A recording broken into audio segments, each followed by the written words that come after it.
tényleg senki se tökéletes. Belőlem is például hiányzik a hiba. Sziasztok! Ebben a videóban most egy napi vlog 2 lesz, és nem sokára lesz heti vlog is, csak az még messzibb van, de az is egy pár hét.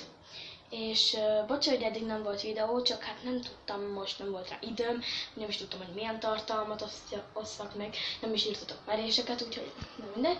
És akik csúnya kommenteket írtak, azt nem értem, hogy miért érdemeltem ki, de kifejezetten Anzsiskának is köszönöm, hogy jó kommentet írt, de viszont nem mindegy. Úgyhogy hát most még a hajamat megcsinálom, aztán indulhatunk. Szóval most már a hajam is áll valahogy, most a keresztapukám lement a kocsihoz. Úgyhogy minden stíl. És hát, én most elmegyek WC-re, úgyhogy mindjárt. Most vigyük le a szemetet, meg kell vinnünk azt is, lekapcsoljuk a villanyokat, igen, úgyhogy ja.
Sziasztok! Most elmegyünk fagyizni, és onnan most eddig ugye el voltunk a Marika néniéknél, és onnan jöttünk, és hát most akkor megyünk is.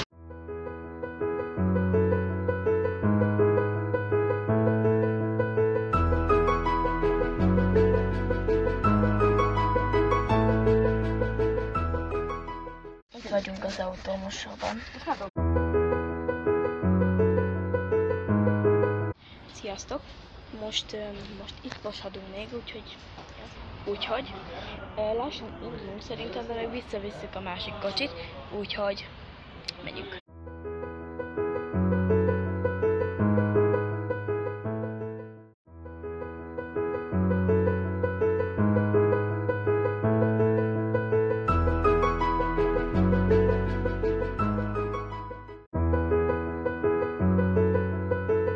Itt is vagyunk, és ezzel vége lenne a napomnak. Sziasztok!